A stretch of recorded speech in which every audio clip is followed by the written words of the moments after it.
আসরের নামাজের পর থেকে আলোচনা করবেন। বিশেষ করে আসরের পর শায়েখে চরমনাই হাফিজাহুল্লাহ কথা বলবেন। আমি আপনাদের সামনে সূরাতুল মাইদার 51 নম্বর আয়াতে কারিমা তেলাওয়াত করেছি। এই আয়াতে আল্লাহ তাআলা বলেন, হে ঈমানদারগণ, তোমরা ইহুদি খ্রিস্টানদেরকে অভিভাবক রূপে গ্রহণ করো না। তারা একে অপরের অভিভাবক। তোমাদের মধ্যে যারা তাদেরকে অভিভাবক রূপে গ্রহণ করবে সে তাদের অন্তর্ভুক্ত হয়ে যাবে। নাউজুবিল্লাহ।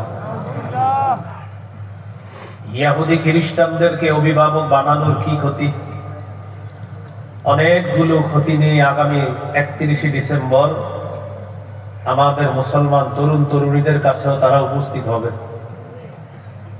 এর মধ্যে একটা ক্ষতি হলো তাদের কালচার আমাদের উপর চাপায়া দেওয়া। আমরা মুসলমান, আমাদের ধর্মের নাম ইসলাম। ইসলাম ধর্মের সভ্যতা আদর্শ আছে। সূরা বাকারার 131-132 নম্বর আয়াতে আল্লাহ তাআলা বলেন, ইয ক্বালা লাহু রাব্বুহু আসলিম ক্বালা আসলামতু লিরাব্বিল আলামিন। স্মরণ করুন ওই সময়কে যখন ইব্রাহিম নবীকে তার রব বললেন, আপনি আত্মসমর্পণ করেন। ইব্রাহিম নবী বললেন, আমি বিশ্বজগতের রব আল্লাহর কাছে আত্মসমর্পণ করলাম।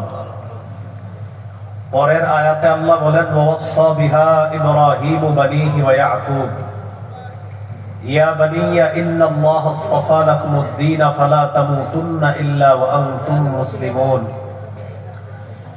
ইব্রাহিম নবী, ইয়াকুব নবী তাদের সন্তানদেরকে ওসিয়ত করেছেন, হে প্রিয় সন্তান, আল্লাহ তাআলা তোমাদের জন্য দিন নির্বাচন করেছেন ইসলাম, অতএব তোমরা মুসলমান না হয়ে মৃত্যুবরণ করবা না।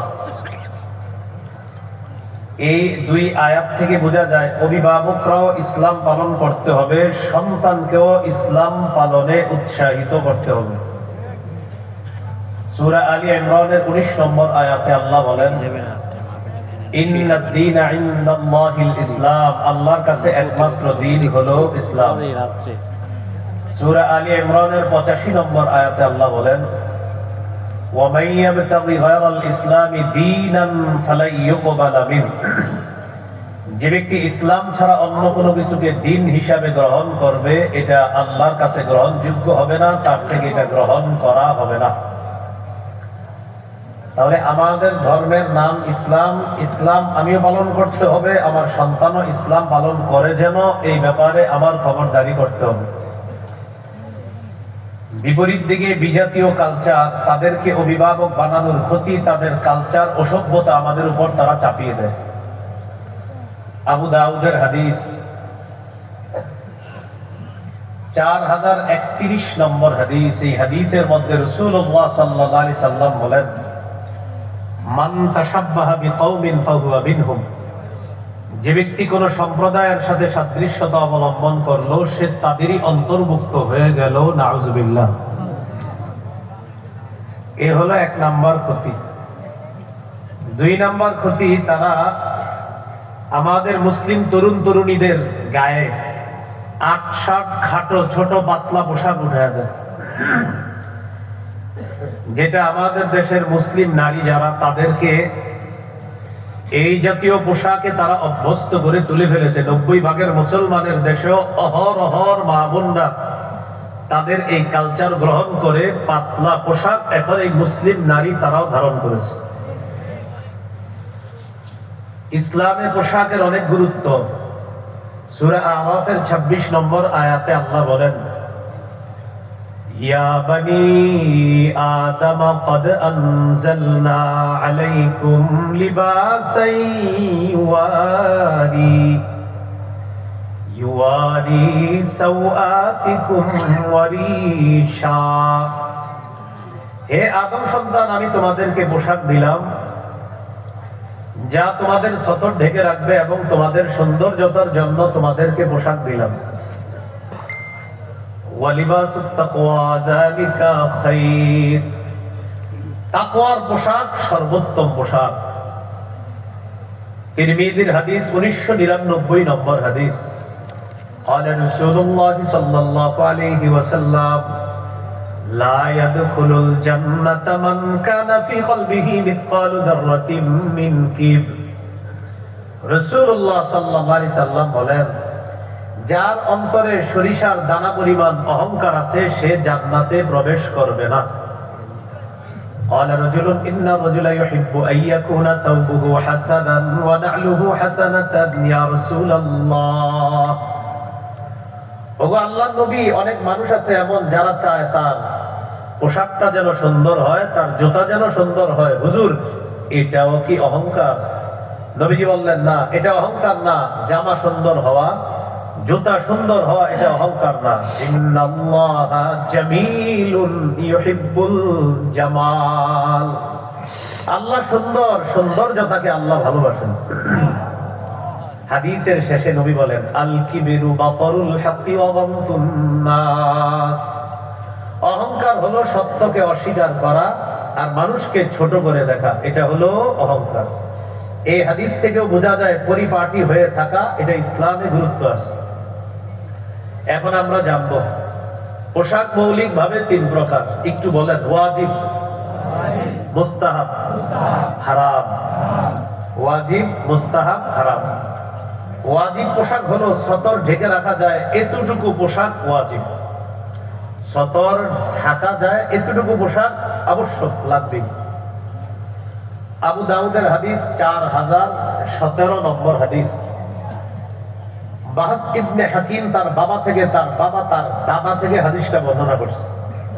তো তিনি বলেন, তিনি রাসূলুল্লাহ সাল্লাল্লাহু আলাইহি সাল্লামের কাছে জিজ্ঞাসা করলেন, আওরাতুনা মা নাতি মিনহা ওয়া মা নাদারু ইয়া রাসূলুল্লাহ। হুজুর, আমরা সতর কতটুকু খোলা রাখবো আর কতটুকু ঢেকে রাখতে হবে আপনার কাছে জানতে চাই। নবীজি বললেন, ইহফাজ আওরাতাকা ইল্লা বিন যাওজাতিক। তোমার স্ত্রী ছাড়া সবার সামনে তোমার লজ্জাস্থান ঢেকে রাখতে হবে। সাহাবী প্রশ্ন করলেন, ইযা কানাল কওমু বা'দুহুম আলা বা'দিন। হুজুর, যদি অনেকে একসাথে থাকে তাহলে কিভাবে সতর ঢাকতে হবে? মেসের মধ্যে 3-4 যুবক একসাথে মেসে থাকে ভাড়া, হোস্টেলে 3-4 মেয়ে একসাথে থাকে ভাড়া, এই মেয়েরা সতর কিভাবে ঢাকবে? নবীজি বললেন, ইনস্তাতা আল্লাহ ইয়ারায়ান্নাহা আহাদুন ফালা ইয়ারায়ান্নাহা। একসাথে পুরুষরা থাকলেও আরেক পুরুষের সতরের দিকে তাকাবে না, মেয়েরা একসাথে থাকলে আরেক মেয়ের সতরের দিকে তাকাবে না। সাহাবী প্রশ্ন করলেন, ইযা কানা রাজুলু খালিয়ান ইয়া রাসূলুল্লাহ। হুজুর, কেউ যদি ঘরে একা থাকে তাহলে কি সতর ঢাকতে হবে? ঘরে একা আছেন, দরজা জানালা বন্ধ, তখন নবীজি বললেন, আল্লাহু আহাক্কু আইয়ুস্তাহিয়া মিনহু মিনান নাস। তখন ঘরে কেউ না থাকলেও আল্লাহ আছে, মানুষের চেয়ে আল্লাহকে বেশি লজ্জা পাওয়া দরকার, বেশি সতর্ক তখন ঢাকবা। কারণ তুমি আল্লাহকে মানুষের চেয়ে বেশি লজ্জা পাওয়া দরকার। তাহলে একা একা ঘরে থাকলেও সতরের গুরুত্ব আরো বেশি দিতে হবে, কারণ আল্লাহ এখানে, অন্য কেউ নাই, আল্লাহ আছেন, তো আল্লাহকে বেশি লজ্জা পেতে হবে। এটা ওয়াজিব। 2 নাম্বার মুস্তাহাব। মুস্তাহাব মানে একটু উত্তম পোশাক পরা, এটা মুস্তাহাব। আবু দাউদের 4063 নম্বর হাদিস। এই হাদিসের বর্ণনাকারী আবুল আহওয়াস তার বাবা থেকে বর্ণনা করেছেন। তিনি বলেন, আতাইতু রাসূলুল্লাহ সাল্লাল্লাহু আলাইহি ওয়াসাল্লাম ফি সাওবিন দুনিন। আমি আল্লাহর নবীর কাছে নিম্নমানের পোশাকে আসলাম, নরমাল পোশাক পরে নবীজির কাছে আসলাম। নবীজি আমাকে বললেন, আলাকা মালুন, এই তোমার সম্পদ আছে? সাহাবী বললেন, জি হুজুর আছে। নবীজি বললেন, মিন আইয়িল মাল, কোন ধরনের সম্পদ আছে? সাহাবী বললেন, কদ আতানি আল্লাহু মিনাল ইবিলি ওয়াল গানামি ওয়াল খাইলি ওয়ার রাকিব। হুজুর, আল্লাহ আমাকে উট দিয়েছে, আল্লাহ আমাকে মেষ দুম্বা দিয়েছে, আল্লাহ আমাকে ঘোড়া দিয়েছেন, আল্লাহ আমাকে দাস দাসী দিয়েছে, আলহামদুলিল্লাহ আমার যথেষ্ট সম্পদ। নবীজি বললেন, তাহলে এই পোশাক পরছো কেন? এত সম্পদ, নিম্নমানের পোশাক কেন পরেছো? ইযা আতাকাল্লাহু মালান ফালিরা আসারু নি'মাতিল্লাহি আলাইকা ওয়া কারামাতি। আল্লাহ যখন তোমাকে সম্পদ দিয়েছেনই, তোমার উচিত আল্লাহর নেয়ামতের এই নিদর্শনটা যেন তোমার মাঝে দেখা যায়। আল্লাহর নেয়ামতের নিদর্শনটা তোমার মাঝে দেখা যাওয়া দরকার। যেহেতু আল্লাহ তোমাকে নেয়ামত দিয়েছেন, এই নেয়ামতের নিদর্শন এটা প্রকাশ পাওয়া দরকার। এখান থেকে কি বুঝলাম? একটু পরিপাটি হয়ে থাকা এটা ইসলামে অনেক গুরুত্ব। আবু দাউদের হাদিস 4062 নম্বর হাদিস। জাবের রাদিয়াল্লাহু তাআলা আনহুর বর্ণনা, তিনি বলেন আতানা রাসূলুল্লাহ সাল্লাল্লাহু আলাইহি ওয়াসাল্লাম ফারাআ রাজুলান قد تفرق شعره। নবীজি আমাদের কাছে আসলেন, আসার পর এক ব্যক্তির দিকে তাকায়া দেখে তার মাথার চুলগুলো এলোমেলো। চুলগুলো কি? فقال رسول الله صلى الله عليه وسلم اما يجد هذا ما يسكن به شعرا। আচ্ছা, সে কি কোনো চিরুনি পায় না তার চুলগুলো আশ্রানোর জন্য? নবীজি দেখলেন এক ব্যক্তির মাথার চুল এলোমেলো, তো বললেন সে কি কোনো চিরুনি পায় না মাথার চুলগুলো আশ্রানোর জন্য?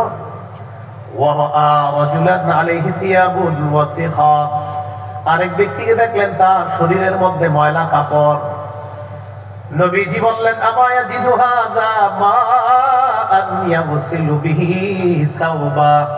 আচ্ছা, সে কি কোনো পানি পায় না তার কাপড় ধোয়ার জন্য? একজনের চুল দেখলেন এলোমেলো, তো বললেন চিরুনি নাই মাথা আশ্রানো। আরেকজনের দেখলেন যে কাপড় ময়লা, নবী বললেন পানি নাই কাপড় ধোয়ার জন্য। এখান থেকে বোঝা যায় এলোমেলো চুল আর শরীরে সালাম চট দেখলেই তার পীর সাহেব বাবা এর কোনো সুযোগ নাই। চুল এলোমেলো, সালাম চট করে আছে, উল্টা পাল্টা পোশাক পরে আছে, আর আপনি বললেন ভাই ভিতরে কিছু আছে। তাহলে কি ইসলামের পোশাকের গুরুত্ব আছে না নাই? ইবনে মাজার হাদিস 1056 নম্বর হাদিস। আজকে কি বার? কিসের দিন? জুমার দিন। আম্মা জান আয়েশা সিদ্দিকা রাদিয়াল্লাহু তাআলা আনহা বলেন আন্না নবী সাল্লাল্লাহু আলাইহি ওয়াসাল্লাম খাতাবান নাস ইয়াউমাল জুমআ। নবীজি জুমার দিন খুতবা দিতেছে। ফারাআ আলাইহিম সিয়াবান ইমান। তাকা দেখেন একদল মানুষের শরীরে কাজের পোশাক, মানে কাজ করছে যেই পোশাক পরে ওই পোশাক পরে জুমার নামাজে চলে আসছে।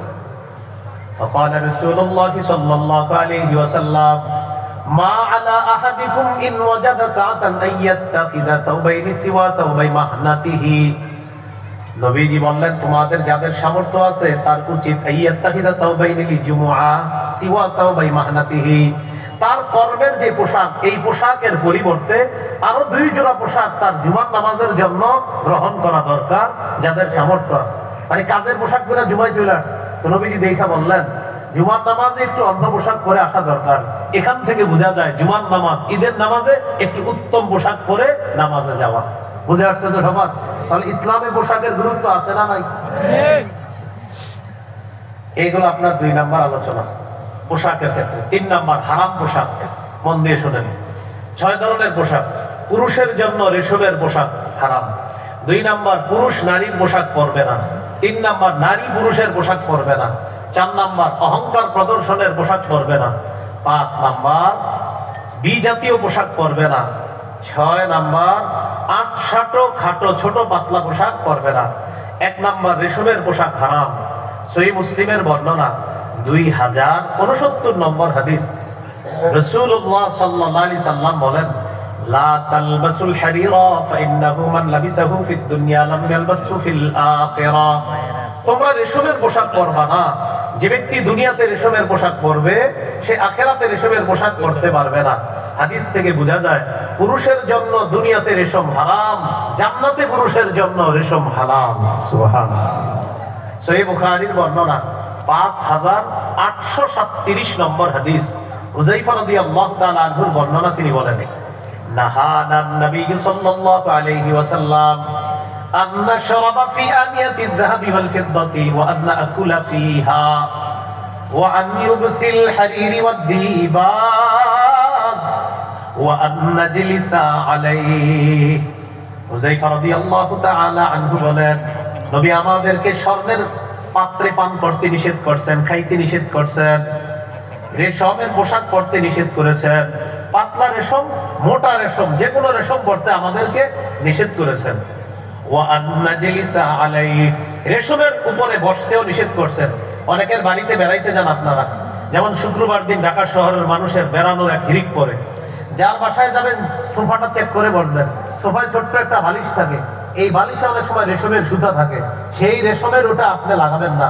আপনার স্ত্রীকে ওটা দিবেন, আপনার মেয়েকে ওটা দিবেন, আপনি রেশমের উপর বসবেন না।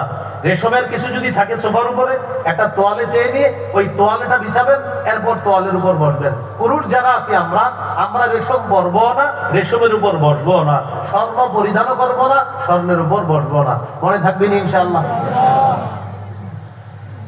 নারীদের জন্য রেশম জায়েজ আছে। সহিহ মুসলিমের বর্ণনা 2071 নম্বর হাদিস। عن علي بن ابي طالب رضي الله تعالى عنه اهديت لرسول الله صلى الله عليه وسلم حلة سيراء। রাসূলুল্লাহ সাল্লাল্লাহু আলাইহি সাল্লামের কাছে রেশমের পোশাক পাঠানো হলো। ফাবাআসা বিহা ইলাইয়া, আল্লাহর নবী রেশমের পোশাকটা আমার জন্য পাঠিয়ে দিয়েছে, হযরত আলীর জন্য। ফালাবিসতুহা, হযরত আলী বলেন আমি পোশাকটা পরলাম, নবীর সামনে গেলাম। ফাআরাফতুল গাদাবা ফি ওয়াজহিহি, নবীর চেহারা মুবারকে রাগের ছাপ দেখলাম, বুঝতে পারলাম রেশমের পোশাক পরাটা নবীজি পছন্দ করেন নাই। নবীজি আমাকে বললেন ইন্নী লাম আবাত বিহা ইলাইকা লিতালবাসাহা ইন্নামা বাসতু বিহা ইলাইকা লিতুশাব্বিকাহা খুমরান বাইনান নিসা। আমি এটা তোমাকে পরিধান করার জন্য পাঠাই নাই, এটা তোমার কাছে পাঠিয়েছি এটা টুকরা টুকরা করে ওড়না বানিয়ে সেই ওড়না নারীদেরকে দিবা, তারা পরবে। এজন্য তোমার জন্য আমি রেশমের পোশাক পাঠিয়েছি। তুমি এটা পরছো কেন? এখান থেকে বুঝলাম নারীদের জন্য রেশমের পোশাক বৈধ আছে। তাহলে এই হলো 1 নাম্বার, পুরুষের জন্য রেশম হারাম। 2, পুরুষ নারীর পোশাক পরবে না। 3, নারী পুরুষের পোশাক পরবে না। লাআনা রাসূলুল্লাহ সাল্লাল্লাহু আলাইহি ওয়াসাল্লাম আর-রাজুলা ইয়ালবাসু লিবসাতাল মারআ ওয়াল মারআতা তালবাসু লিবসাতার রাজুল। নবী ওই পুরুষকে অভিশাপ দেয় যেই পুরুষ নারীর পোশাক পরে, আর ওই নারীকে অভিশাপ দেয় যেই নারী পুরুষের পোশাক পরে। লাআনা রাসূলুল্লাহ সাল্লাল্লাহু আলাইহি ওয়াসাল্লাম আল-মুতাশাব্বিহিনা মিনার রিজালি বিন-নিসা ওয়াল মুতাশাব্বিহাতি মিনান-নিসাই বির-রিজাল। যেই পুরুষ নারীর রূপ ধারণ করে আর যেই নারী পুরুষের রূপ ধারণ করে, এই জাতীয় নারী পুরুষকে আল্লাহ রাসূল অভিশাপ দিয়েছেন। এই জন্য এই 31st নাইটকে কেন্দ্র করে পোশাকের স্বাধীনতার নামে উল্টা পাল্টা পোশাক আমাদের সন্তানদের গায়ে যেন না উঠে, এই ব্যাপারে আমাদের সকলের খেয়াল রাখতে হবে। মনে থাকবে তো ইনশাআল্লাহ? এটা খুব গুরুত্ব দিব আপনার। 4 নাম্বার, অহংকার প্রদর্শনের পোশাক পরা যাবে না। রাসূলুল্লাহ সাল্লাল্লাহু আলাইহি সাল্লাম বলেন মান লাবিসা সাওবা শুহরাতিন আলবাসাহুল্লাহু ইয়াওমাল কিয়ামা সাওবা মাযাল্লা। যে ব্যক্তি প্রসিদ্ধির পোশাক পরলো দুনিয়াতে, আখিরাতে আল্লাহ তাকে লাঞ্ছনার পোশাক পরায় দিবে। 5 নাম্বার, বিধর্মীদের পোশাক পরবে না। আব্দুল্লাহ ইবনে আমর ইবনুল আস রাদিয়াল্লাহু তাআলা আনহুর বর্ণনা, তিনি বলেন রাআ আলাইয়া রাসূলুল্লাহ সাল্লাল্লাহু আলাইহি সাল্লাম সাওবাইনি মুআসফারাইন। নবী আমার গায়ে 2টা রঙিন পোশাক দেখছে, যে কালারগুলো সুন্দর না। আমাকে বললেন এগুলো কি পরছো তুমি? হাযিহি মিন সিয়াবিল কুফফার, এগুলা কাফেরদের পোশাক। ফালা তালবাসহা, এগুলা পরবা না। আমাদের অনেক ধনীদের ছেলেরা দেখবেন ছেঁড়া প্যান্ট পরে, এখানে ছেঁড়া, এখানে ছেঁড়া, এখানে ছেঁড়া। কুয়াকাটা হুজুরে বইলা চাঁদা উঠাইয়া এদেরকে প্যান্ট কেনার ব্যবস্থা করে দিয়ে,